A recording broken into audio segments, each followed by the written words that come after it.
Welcome everyone to today's session in our seminar series on leadership and strategy for sustainable health systems. Today, we are focusing on the organizational practice, develop strategies to communicate and engage with patients, caregivers, and communities, the last of the 7 organizational practices to advance strategic planning for planetary health and sustainable care. My name is Katie Devitt. I am the project manager for Cascades. Today, I'm joined by my colleague and co-moderator, Ariana Cruz, who is the strategy lead for Cascades. We are delighted to be guiding today's discussion together. We are honored to welcome two exceptional leaders, Sandra and Keith, who will share their knowledge and experiences in building meaningful partnerships throughout their efforts to reduce the environmental impact of the health system while ensuring that patient and community voices remain central in shaping the care they receive. We are deeply grateful for their time and insights today, and we'll introduce you to each of them in just a moment.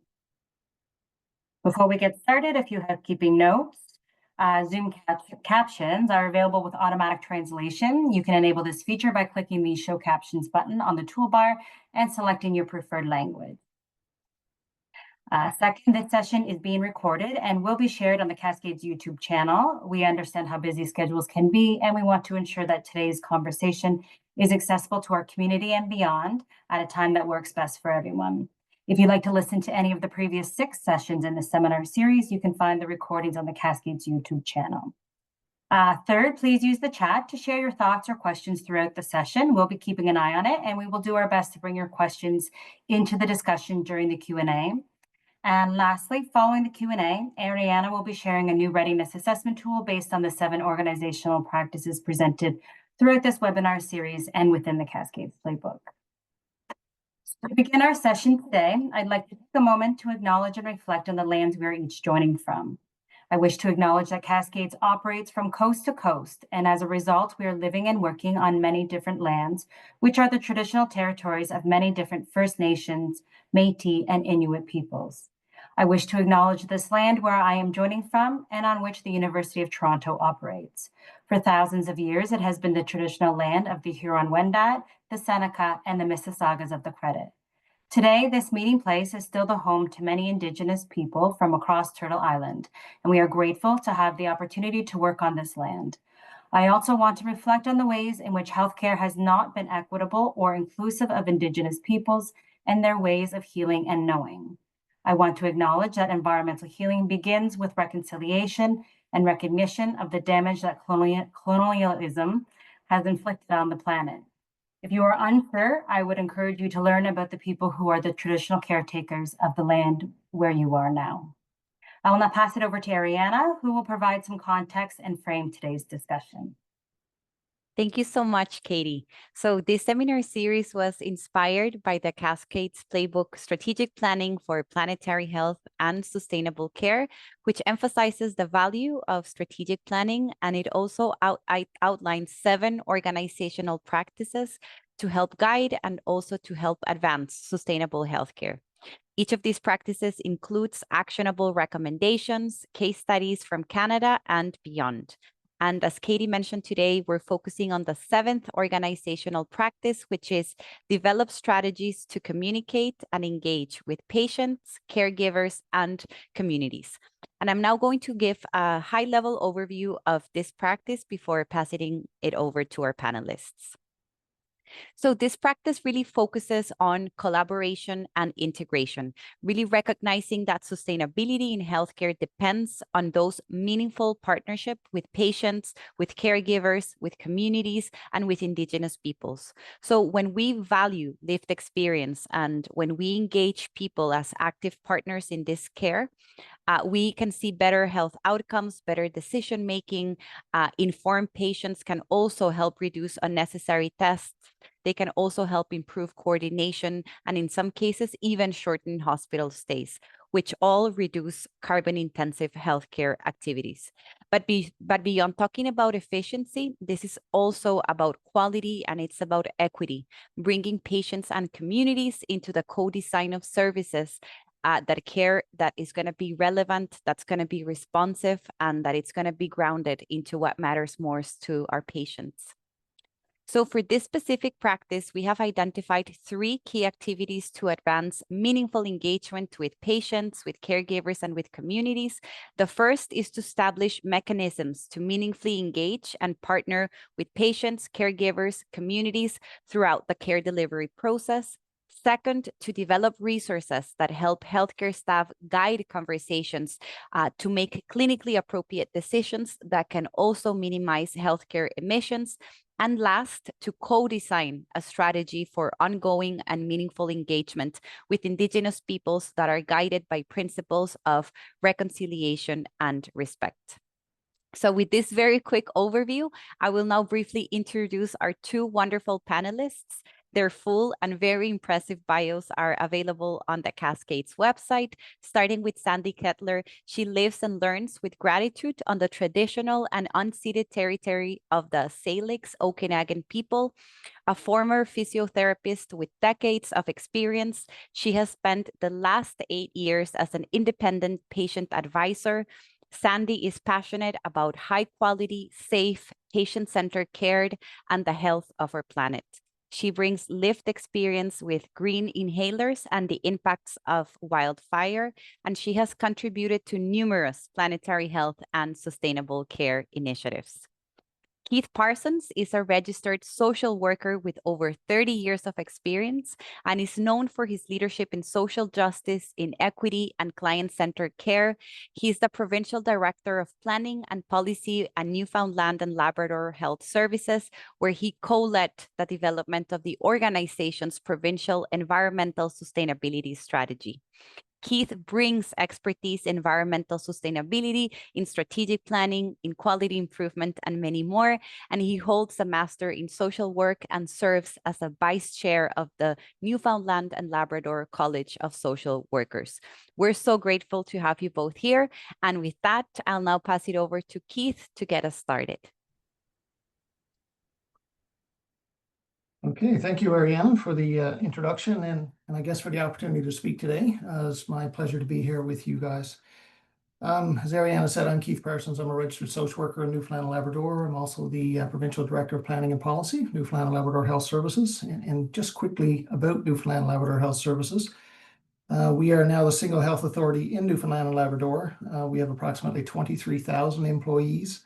93 facilities, and we provide all aspects of healthcare to the 540,000 people of our province.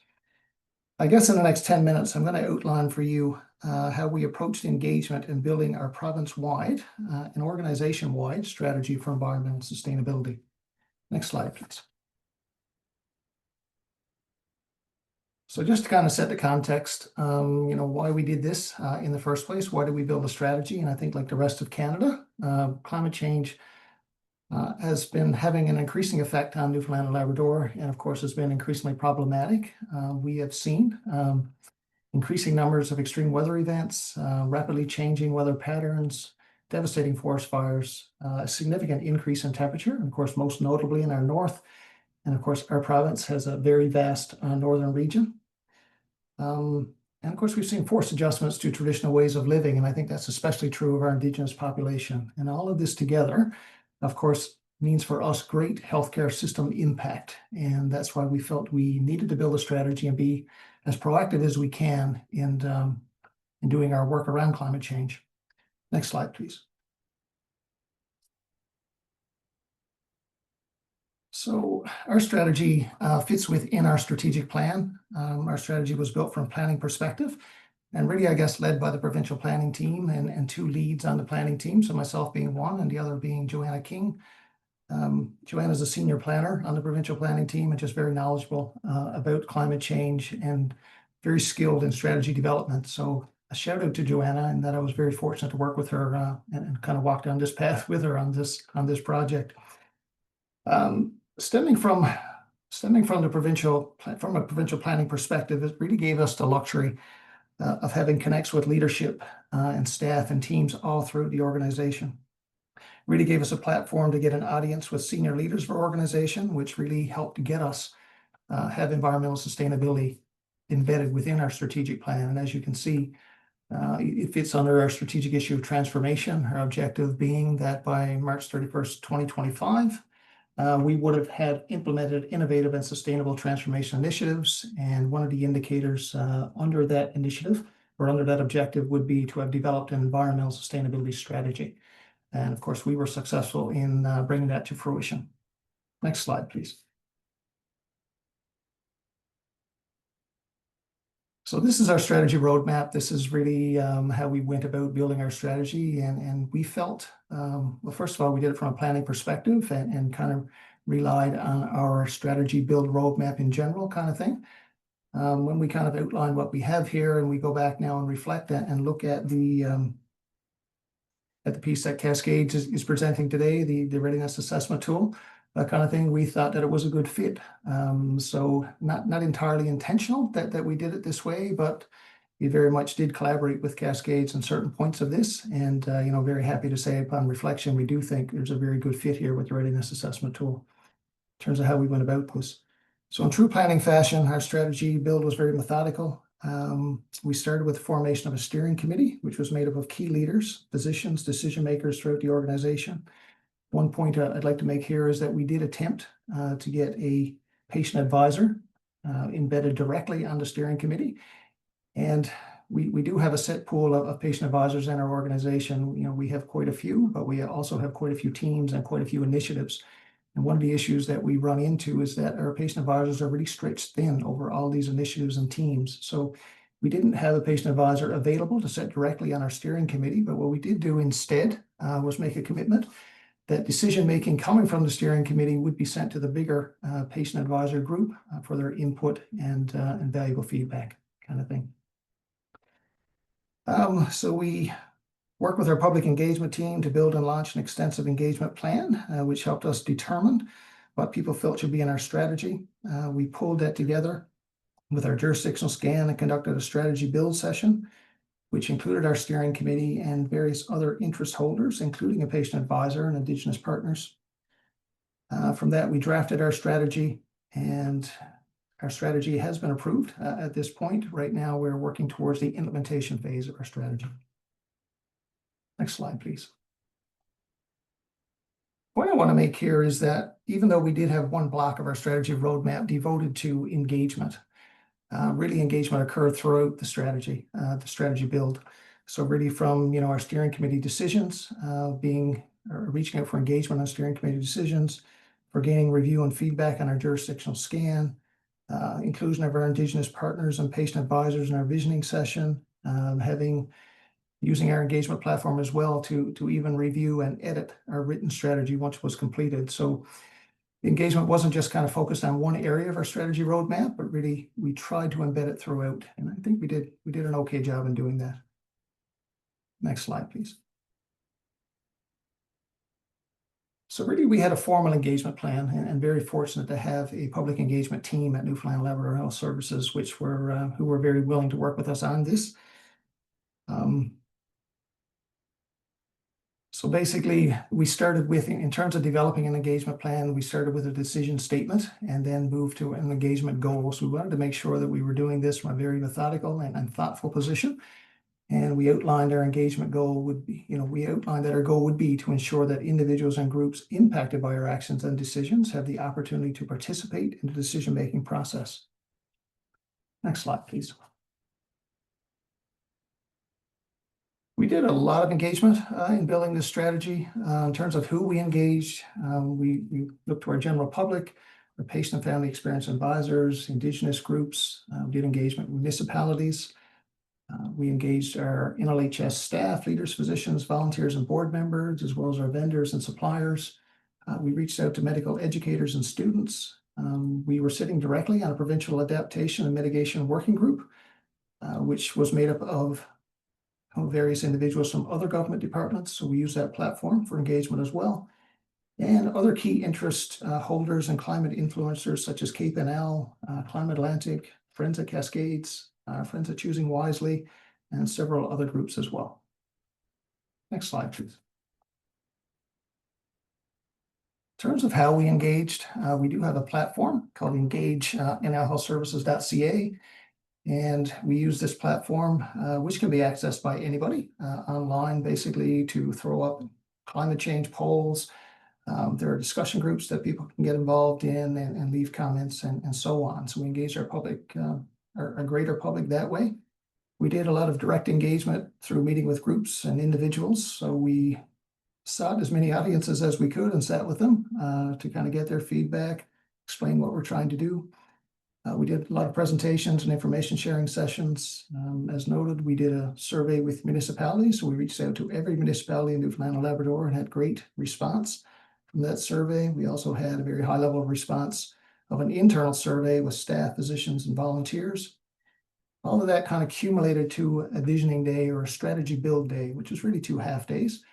But really what we did is we took all the information from our jurisdictional scan and all the information from our engagement, and we pulled the expertise of another senior planner on the planning team, Marielle Newell, who was very skilled at facilitation and using visioning sessions towards strategy building. So we kind of used her skills as well to kind of pull this together. Visioning Day was very impactful, and especially a couple of things that we did in the Visioning Day. So really what we wanted to do, of course, we sought, Indigenous involvement in our day, as well as a patient and family experience advisor, but we really wanted the experiences of people to come out into the Visioning Day and so that we could put that towards our planning. We used stories of experience to really set the tone, and we had an NLHS leader, first of all, who spoke about how our community was evacuated very recently due to a forest fire. And she talked about the health impacts that had on our town residents and the health system impact in the area as a whole, kind of thing, which was very impactful. We also had a patient advisor who shared experience. She spoke of her experience of living in a fairly isolated area of our province, and she talked about the impact she's witnessed and experienced as a result of climate change. So again, these stories we found were very impactful in terms of moving towards our planning. Next slide, please.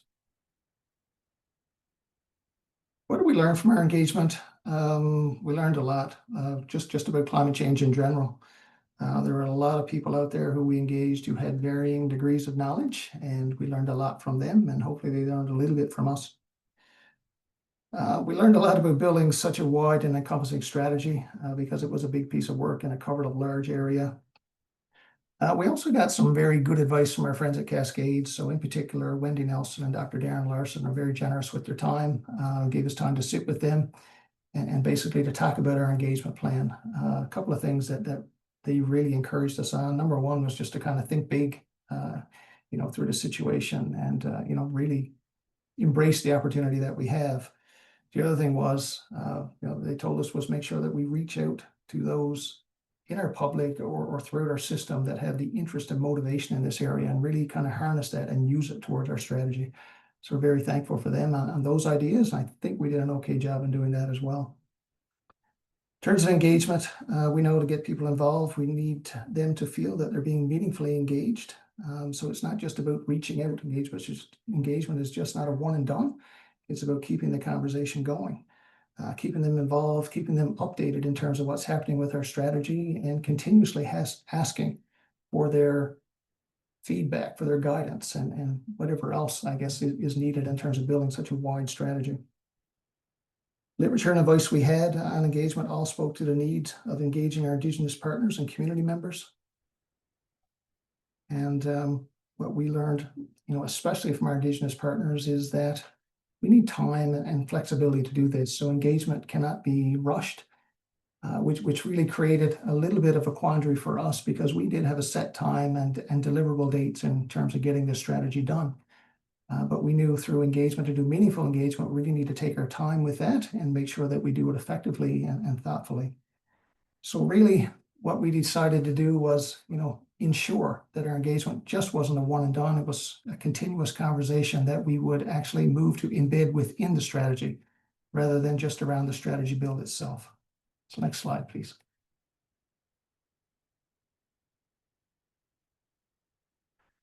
So this was really the strategy. The strategy is approved, so I can share this with you. So we built engagement directly into the strategy. So the engagement piece wouldn't be just on the strategy build side, it would be embedded throughout. So when we move to implementation, engagement would always be a key component of how we go about implementing our strategy. So as you can see from the mission that we landed with in our strategy, we embedded engagement The mission says that through dedicated leadership, meaningful engagement, and strategic partnerships, Newfoundland and Labrador Health Services will foster a culture of climate resilience and low carbon practices that are integrated into all aspects of healthcare. We actually made engagement one of our 5 overarching priorities for the strategy. So climate, culture, and engagement. Next slide, please. And just on a very high level, what that means, or in terms of our strategy, is our commitment to collaborate and co-design environmental sustainability planning and initiatives with our key partners. So it's about keeping that conversation going and keeping that engagement fresh. Next slide, please. We also listed partnerships as one of our enablers. Of course, an enabler is an integral component of the strategy. And it's really about how, those mechanisms to kind of drive results. Key to partnerships for us would be advancing the work from a societal approach and ongoing collaboration. So it's all about us continuing to seek firsthand knowledge and experience in terms of implementing the various components of our strategy. And last slide. And, I think that was a very high level overview in terms of how we use engagement. I'm very happy to answer any questions. If not in this forum, my email address is listed there. Please feel free to reach out or to look for me in LinkedIn. I'd be happy to connect with anyone who would like to discuss this. So thank you very much. And now I'll pass it over to my colleague, Sandy. Thank you so much, Keith. Very wise strategies and thoughtful engagement. Well done. It's really cool to hear about what you're doing. So my name is Sandy, and I'm a wife, mother, sister, and friend. I was raised to love and take care of our planet. As said before, I'm calling in with gratitude from the unceded and traditional territory of the Syilx Okanagan people, now known as Kelowna, BC. It's such a beautiful land of lakes and mountains, and I'm so thankful to be able to live and learn here. I live with a few chronic conditions and have had the experience of switching to greener inhalers. Earlier this year, I had spirometry testing to confirm my asthma diagnosis. And to the amazement of all, it was found that I actually don't have asthma and have now discontinued inhalers altogether. I have a different diagnosis now and will have better health outcomes with the correct treatment plan. Deprescribing is even better for patients in the planet. Today, I have been asked to share some of my experiences as a patient partner in planetary health and sustainable care initiatives and projects. Next slide, please. My first engagement in a planetary health project was a physician-led Greener Inhalers Quality Improvement Project, led by Dr. Phil Huey from the Fraser Health Authority in British Columbia. I was a patient partner from outside of his health authority, as I live in the Interior Health Authority region.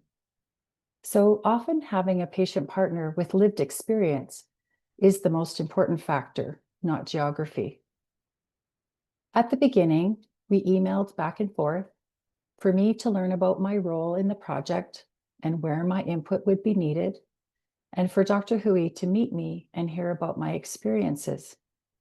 We ensured that we both felt like we were a good fit to work together. Next, he invited me to a team meeting so I could learn more about the project and meet everyone involved. In this engagement, I collaborated with 3 team members on 3 aspects of the project. They were a Greener Inhalers educational poster, a sign about returning spent inhalers to the clinic, and a script for physicians to use when talking to patients about changing to greener inhalers. In each project area with clear timelines, I provided feedback around plain language, white space, readability, and graphics, all from my patient-centered viewpoint. We communicated back and forth using email for the draft documents, and then later I was provided copies of the finished versions, and I could see where my input was used. I was thanked for my involvement at the end, as well as all through the project, and I really appreciated that. Next slide, please. My next planetary health engagement was with Cascades Canada when I co-presented in session 3 of the Climate Conscious Inhaler Prescribing course. I was a member of the panel co-presenting educational information. The ask to be involved was made in an email that included all of the details: where the webinar would be, how long it was, whether any compensation was provided, and the preparation that we would do together. As always, I was asked if I had any questions and thanked for my time and efforts all along the way. We met several times to collaborate and co-create the content of the webinar. Then Cascade staff did the work of putting the script for the webinar together. I felt really heard and saw that my thoughts were included in the script. Next slide, please.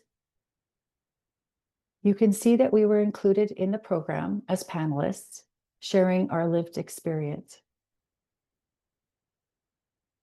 And next slide. As patient partner panelists in the webinar, we talked about possible concerns for patients when changing to a greener inhaler and the pros of changing to greener inhalers. We shared that there is a need for education to assist patients in making decisions they feel comfortable with. Having persons with lived experience speak to these points was really important. Next slide.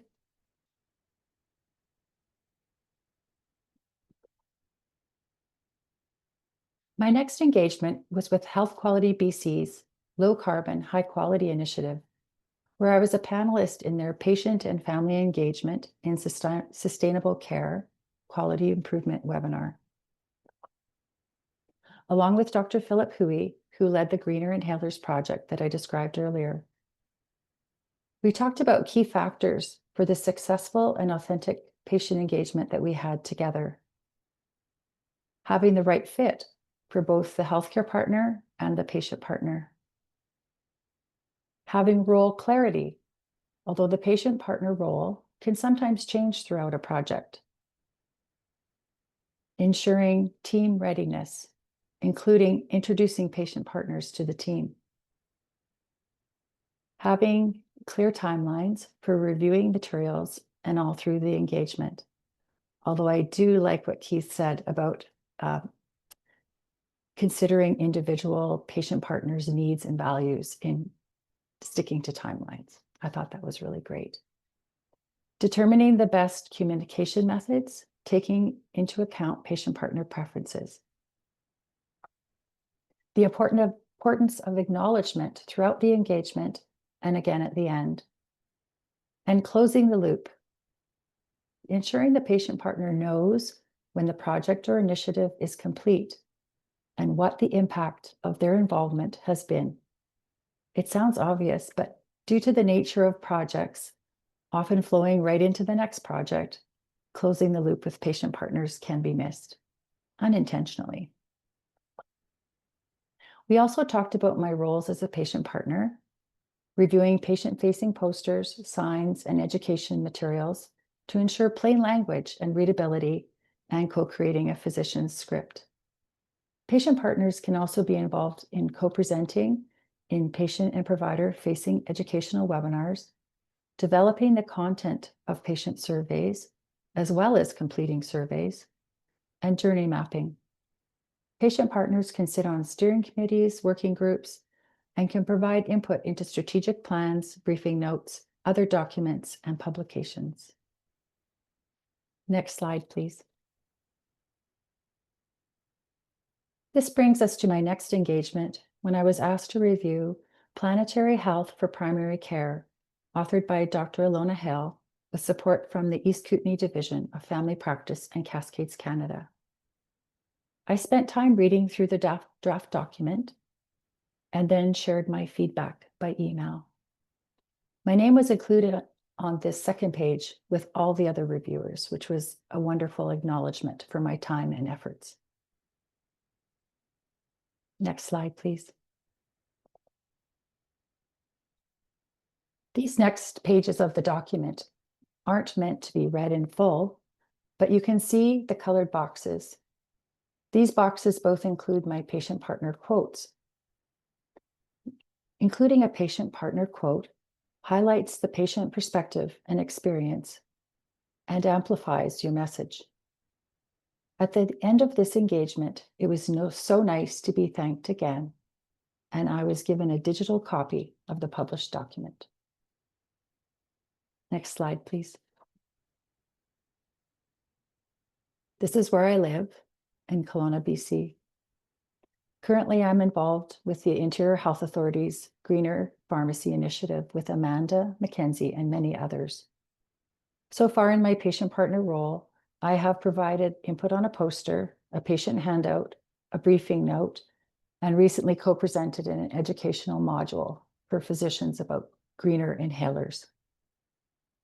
So to sum it all up, there are so many roles for patient partners in all kinds of planetary health and sustainable care initiatives. Include us early on and often, so our voices are embedded in the work that is so important to us all, for healthy people and a healthy planet. Thank you.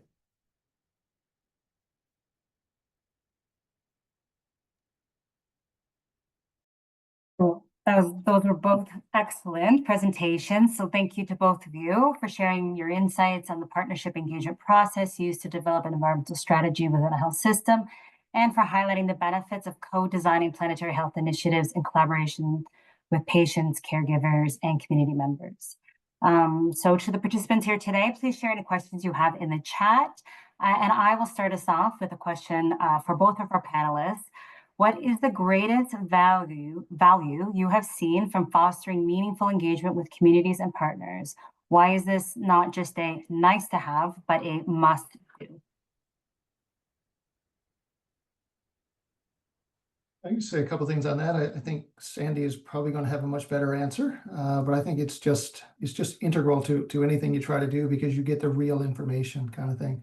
So I think if you really want to know what's going on in the health system, or if you really want to know why something is important, you really go to the service users and kind of determine that. So yeah, it's no longer a nice to do, it's an absolute necessity. I think it saves you a lot of work in the long run. You go out, because if you don't do this, you probably have a lot of work that you redo in the end. So it's kind of getting that most important information from the users who are actually know the ins and outs of the system and can really give us some really good advice in terms of where we need to go. So yeah, it's no longer nice to do. It's a necessity, I think. Yes, well said. Patient partners and people with lived experience, they have that unique experience that they can only share. And so they can help make sure that the solutions that you're looking for work for the patients, the providers, and the system. And we often bring our unique perspective brings up different aspects of possibilities because of the way that we see things differently.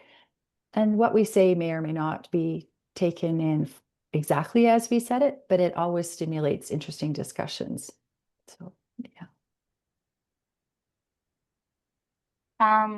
What strategies do you think are most effective in promoting engagement with patients and caregivers that leads to a genuine co-design?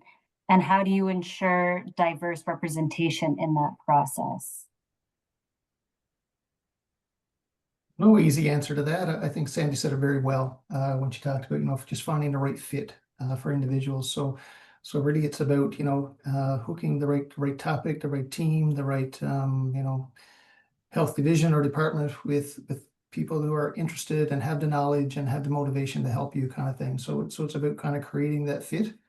Mm-hmm. I think sometimes what we run into is that, as I said in the presentation, we only have a certain number of patient advisors, and we use them everywhere, kind of thing. So sometimes we have the same voices, in various aspects of what we're trying to do, I guess, kind of thing. And we appreciate it very much, but we know sometimes it must be tiring for them, to kind of be involved in so many different initiatives and so many different teams. But in terms of meaningful engagement, I think finding that right fit is very important. Making sure the role clarity piece that Sandy talked about as well is very important as well. And Yeah, I mean, be meaningful. You kind of need to take the information for what it is. So make sure that you're listening to what somebody has to say, that you're okay to feel uncomfortable in certain situations, because what we really need is for patient advisors to tell us exactly the way it is. Let's not beat around the bush. Let's be very frank, and let's kind of put it on the table here, kind of thing. So sometimes that might make us as healthcare providers feel uncomfortable, but I think that's okay, and we need to be comfortable with being uncomfortable. So yeah. Yes. Finding a variety of patient partners, I think, is tricky. The people that are already engaged in this system are the ones that are easy to find because they're already sharing their voice. And so advertising opportunities in your usual ways. In BC, we have the Patient Voices Network. Across Canada, there's the Patient Advisors Network, and they will also post opportunities if you're willing to have people from across Canada be engaged, or even if it's just for your province. And so that will help you find people that are already quite actively engaged. I think to find more diverse voices, there needs to be strategies of creating relationships and reaching into communities. And that takes time and effort. I do wonder about in the healthcare system whether employees could not be helpful in that, because their families are the patient partners that you're looking for. And so perhaps there's some room for that for staff to help reach into communities. And as far as authentic engagement, I think leading with respect and your kind heart, and really being open to listening without just being really open about what you're being told. There's lots of guides available to help you learn about the steps of authentic engagement. Health Quality BC Patient Voices Network has one. I was involved in one created by the Doctors of BC, and it's quite good for projects and committees. So finding whatever resource works for you and that you're familiar with to go through the steps of engagement so that the team is ready, the patient partner is ready, and that you have touch points throughout the engagement to make sure everything's going well, and then finishing strong. I think those are key points of authentic engagement. Great answers, both of you. Thank you. There is a question in the chat. How are potential patient partners and caregiver partners identified while honoring their privacy and dignity? Do you mean when you're getting them thanks, like acknowledgements? It could be that. And so when my name was included in those publications, I was asked if I wanted my name to be included. And I think that choice is super important. There's lots of reasons why a person may or may not want to have their name included. And with all aspects of engagement, patient choice, patient caregiver choice is really important so that the engagement fits for their values and needs. Great, thank you. Ariana, you have this great question. Do you want to ask it? Sure, thank you. I was so impressed by how you integrated the engagement and the culture within the strategic plan. And I think very much in alignment with the first practice of this series. How did you get your senior leaders on board to go through this transformation, to deploy resources, and to agree to making this topic such an important topic? I think we're very fortunate that, as I said, so sitting on the provincial planning team, you kind of get the audience with your senior team, because the provincial planning team is very involved in building the organization's strategic plan. So even though your strategic plan is built on engagement itself, you do have a little bit of influence in terms of what goes into strategic plan. As a planner, you don't get final say, kind of thing. I think we were very fortunate to have that audience with the senior team, and to have a CEO and senior executive who very much saw the value in terms of what we were presenting as well. Health Accord NL, which was released in 2022, which really laid out a transformation pathway for healthcare in Newfoundland, did have a call to action around environmental sustainability as well. So, there was a call to action that we need to address our climate crisis, and we kind of leveraged that as well. So a lot of work in Health Accord NL kind of transitioned into the strategic plan of the organization. So we used that call to action to kind of leverage our position. Really, I mean, our strategy was pitched as an unsolicited idea, excuse me, from our planning team, but it didn't take much to kind of take hold. We found there was a lot of people interested, and again, a senior team who was very receptive of the idea and us kind of going down that path and doing the work. So we were very fortunate. Yeah, that's very impressive. Thank you so much for sharing. Welcome. Thank you. My next question, I know you've both kind of addressed some of the challenges and barriers, but do you have any other that you want to specifically go into detail about that you encountered when engaging patients and communities in this work, and perhaps elaborate on how you address them?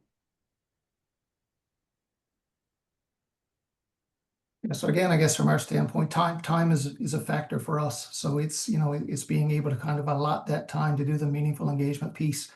In healthcare, you usually have very strict timelines. You have very short periods of time. You know, you have government departments that are, you know, that are under pressure and then add pressure to kind of get things finished, kind of thing. So you have to very carefully think about how you're going to do engagement within a short period of time. For us, we felt that we couldn't do the engagement that we needed in that short period of time. So our commitment was to kind of build it into the strategy and embed it into the implementation of all the work that we do. So we think that worked, being meaningful of the time that we had, but it was definitely a barrier. The other barrier, of course, being the pool of patient advisors that we have. These are volunteers who volunteer their time and do impressive work in the organization, and but there are just so many of them, and they get tired, and you had to respect that as well, kind of thing. So just a couple of barriers. Yeah, absolutely. Sandy? Yeah, thank you. I think a couple of tenets of patient engagement would be, whenever possible, have two patient partners on an initiative or on a working group or in a steering committee, because they can kind of support each other and bounce ideas off each other. And then you'll always at least have one person at the meeting. And then the other key thing that I can think of is that the patient partners know who their contact person is. It may or may not be, over time, the person that interviewed them and selected them. If it's a longer engagement, the staff can change. So making sure that the patient partner always knows who their contact person, I think, is really helpful. Yeah, and reaching into communities, like I hear what Keith is saying about kind of the same patient partners being quite busy. Like those projects that I was all involved in, and I was involved in other ones as well, is to try to grow your patient partner pool somehow. And I suppose in different communities, to look at what are some environmental events that are happening around you, and are there any community environmental groups? And maybe you can reach into those groups to find out if any of them would have a fit to be a part of your work, to try to add more people into the work so that certain people aren't working too hard. Yeah. Jen has asked Keith, has the level of engagement been maintained as time has gone on? Have any communication channels methods proven to work better than others? Mm-hmm. We're trying. We're just moving into our implementation phase. Was certainly our intention. To say that we've maintained, I really can't say that yet. I'll answer that question maybe next year to kind of see where we are. It's certainly our intention to do so. Channels, I think you have to use a lot of different channels. So you really have to use a communication method that works for people. And that's what our patient advisors keep telling us, is that you need to use multiple channels to reach different people, kind of thing. So we try to do as much as that as we can, and hopefully we're doing a good job. I think you would have to ask our patient advisors as to whether we are or not doing a good job with that.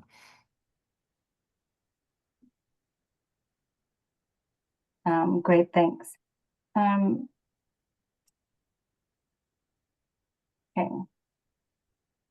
So I will ask one more question.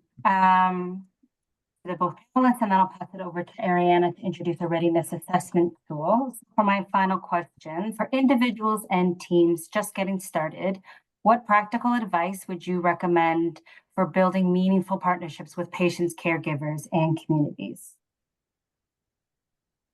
I could go first on this one.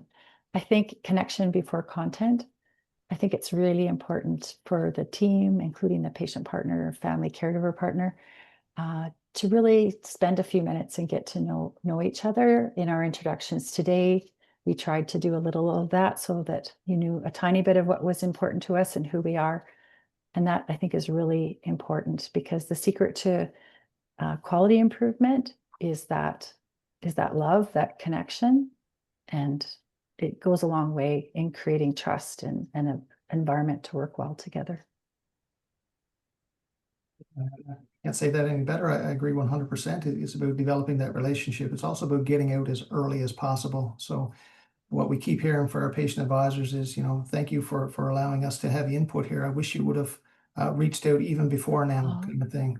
So it's engaging them as early as possible in whatever project that you're engaged. So that true co-design. So that's it's not about, okay, I've done this work, what do you think? It's more about, okay, I'm thinking about doing this work. Will you help me put it together? Will you help me design it? So it's kind of engaging at the earliest possible stage. Other than that, let's just commit to listening and just commit to that ongoing communication. So as Sandy said as well, just that closing the loop. Sometimes we forget that because we're so busy, but that is so important.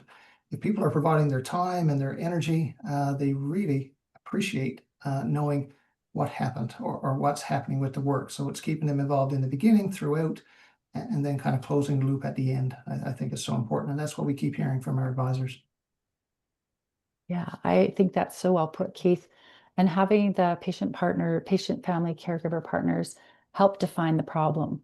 It's so odd. You think, well, we're not sure where the project's going to go yet exactly, but to dose your patient partners in those so early conversations, just to have them come in when you're defining the problem. And then they may not come back in again until a bit later. Patient partners don't have to be at every single meeting every time all along the way. Their engagement and their role may be dosed into the project in a timely way. So to be really courageous and include us in defining the problem would be amazing. And you'll have, as Keith said, you'll have way less, oh, I would have been able to help you with that if you'd have asked me sooner. Yeah, thank you. Thank you both for sharing those. The final advice. Isabel has shared her questions. I'm just going to ask it to you, Keith, before I pass it over to Ariana. So she wants to know, do you have any involvement with ethics and or psychology to collaborate with you and make sure the involvement of partners, most importantly patients, is ethical and psychologically safe? In other words, not causing more guilt or anxiety. So we do have those teams available to us. We are a huge organization and we do provide all aspects of healthcare. So we do have an ethics body and we do have a psychology team that are available. I think it would be as needed basis kind of thing. So as these situations arise, we do have the ability to reach out to these teams and get advice and guidance. Again, we would have to take the lead of our patient advisors to help us with that and let us know when to do that, how to do that, make sure that they're consenting, they're on board, those kinds of things. And those assessments, like in a recce, are part of quality improvement projects to look at possible impact. And then it's the check-ins with your contact person that can help ensure psychological safety throughout the engagement. That person can be there and then help connect the patient partner to resources, as Keith mentioned. Thank you so much, Katie. And thank you again, Keith and Sandy, for those great presentations and insights. And before we wrap up the seminar series, we wanted to leave you with a practical tool.